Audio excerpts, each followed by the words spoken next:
What's up, dudes? It's Sunday. Time for some driver training.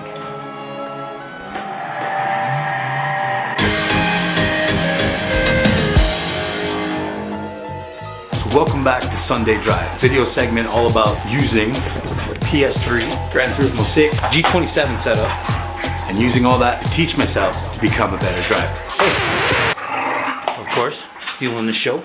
I am using this setup to become a better drifter because it's tough to drift just anywhere.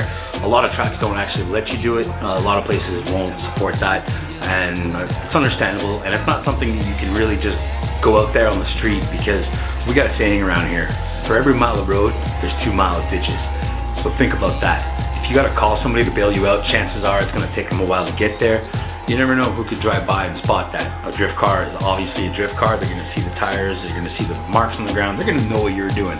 So the idea, this was like the perfect tool to learn how to drift. Like I mentioned in the other video, you don't feel the G-forces, you don't get that kind of stuff, but what you do get from it is force feedback in the steering wheel. You can actually feel the weight and the balance of the car. It hits when you hit something, another car, when you hit a speed bump or you hit a rumble strip or anything, you feel all that in the steering wheel, and visually you can see when the car starts to move right away, because the camera, the way it's located on the car, is a fixed point on the car, so any rotation that occurs is immediately visible right away. It's very obvious. So that in mind, that's what we use and build on those skills to try to become a better drifter. Also the reflexes, you want to become a master, you got to get 10,000 hours into it. So day by day, session by session, the more I go, the more I learn, and it becomes more of a natural thing. You know, things are flowing. It's when I can connect every corner and actually get through the course instead of endlessly spinning out like I did at the beginning of the session. Last week was like a really big introduction to drifting. I showed you guys the course I chose, the car I chose, the setup and everything. Identical to my RX-7, the alignment settings, everything, the power settings, the welded diff, it's all set up exactly the same. The spring rates, the suspension, which should feel pretty close. Although I do find the simulator way tougher than actually driving the car, I'm pretty confident that this will be a useful tool in developing some sort of skill. After last week's drifting, this week we're gonna look into a little bit more of grip driving. Right now, mostly lapping. So what I'm gonna do is choose a course that I can run the same car on with the same setup, a course that has a lot of different styles of turns, uphill, downhill, so I can learn a variety of things. Also a course that had a competition in the game where my car would be somewhat competitive as if it was in its class, the proper class. And what I found was something very close, and we're gonna run Apricot Hill on soft sports tires. Performance point rating for the race is 500, and the car, the way I have it set up to be the same as my car, is actually at 484. So we're at a little bit of a disadvantage because you don't want it to be too easy. If it's too easy, we'll move on to the next one, maybe a higher performance point thing. For the time being, I would like to stick to this course with this car and this setup so that I could really learn and develop on something that I will basically burn into my head. Like having a home course is a very important thing, and we'll get into that. I'll talk about that later on. Right now we're gonna get into lapping. RX-7 with the same horsepower setup, same suspension setup and everything, put on a road course, grip driving with stickier tires. But before we get into that, as part of the daily ritual, I've already done my minimum 20 minutes of drift driving. This was the best lap that I got, so check it. You crazy mother.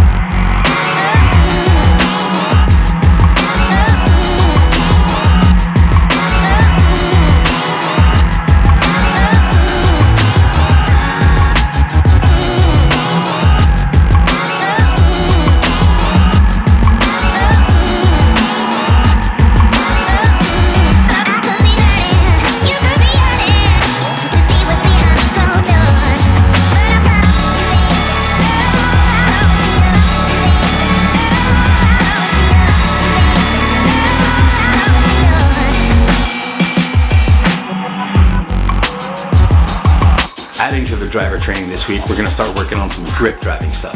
So like I said earlier, I've chosen a track, I've chosen a layout. I had the time. That's something that I don't want to neglect. I would actually like to get out to the time attack courses and the lapping courses so I can become a better driver overall. So adding to that is gonna be, adding to that is gonna be grip driving. Always gotta show up. This is crazy.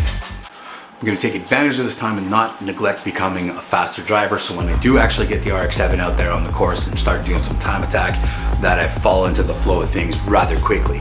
Everything I've researched and read up about driver simulation is a perfect way to practice when you're not actually on the track. I've actually even heard stories of some dudes that have gone from simulation driving right into a car and figured it out right away, and they were doing good. So that's the basic idea. Alright guys, so we're just going to jump straight into the replay of what I just did. Now I haven't ran this track for a long time, and I didn't realize it at first, but the car is still set up with the drift setup, minus the tires, and I have a really weird braking setup on it, so that'll become obvious in a couple corners. The reason I chose this track, Apricot Hill Raceway, is because there's a series of competitions, there's a championship that has this track in it, and I can actually run this car with this setting. The performance points and everything fits in the class. It'll be competitive, but not the fastest car out there, which gives me, I can use it as a tool. It won't be too easy and it won't be too hard.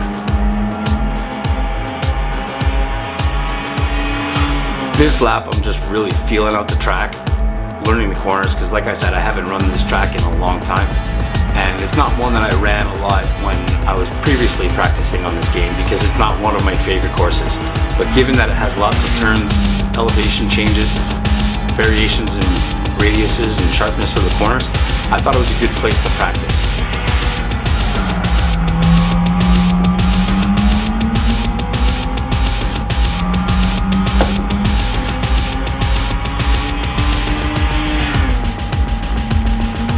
Another key point in choosing the track is actually the lightness of the screen and the time of day. Certain courses on this TV, because it's a really cheap pawn shop TV I paid only $200 for, the contrast and the brightness is way off. So on courses like Willow Springs, when it's at the right time of day and the sun is reflecting off the course, you really can't see anything except for white. Same thing goes for night courses. It's like the screen is mostly black. Not that there's anything, it would be nice to train at night with the night courses, but the problem is you really don't see the track ahead of you, and it's very unrealistic in that matter. So there I came in a little hot, getting on the brakes and forgetting that I had it set up for the drift setup, which is, to be honest, in case I go full handbrake in the back off of my brakes, I have it set up so 100% of the braking power is in the front, just to get used to that for drifting. I'll have to change that for lapping. Maybe I'll work on developing some sort of line lock system that'll help me out in this situation on the real car. That way when I do lap, I have a solution for that problem. But as you can tell from this lap, I'm going a little harder at it, I'm getting a little courageous, a little more confident, a little more comfortable. Because I've been drifting with this car, with this setup for so long, my reaction seems to be very quick on recovering. So in that aspect, drifting actually taught me to be a faster grip driver and be more stable on the course.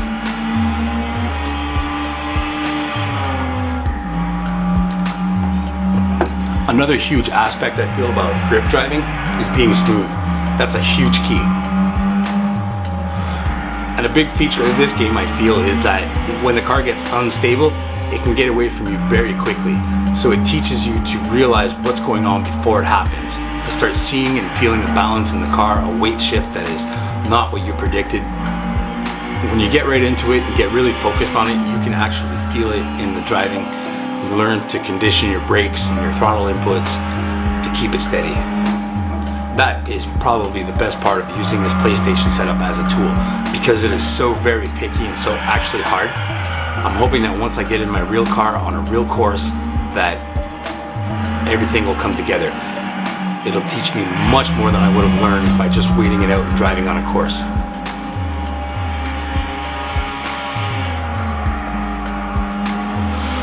As time progresses, I'm going to keep track of my lap times, and once I feel confident that I'm doing really well and getting used to the course, knowing when to start slowing down, when to accelerate, all the clipping points, then I'll start thinking about competition. But we have a long way to go before that, because when you think you're fast, put in another 100 laps and you'll see how much faster you actually get.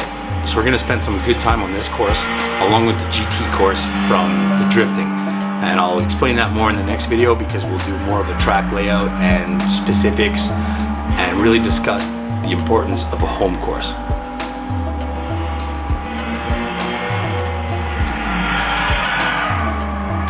There you can see the confidence coming in faster, letting the back end slide. Passionately, I'm a drifter, so driving like this on the edge is where I really feel good. That's what makes me happy. I'm not saying that I'm good at it, but I feel good when I'm doing it. So that's a fun part of this game, is it gives you that thrill. Being on the edge, feeling it, watching the car rotate, and balancing everything out.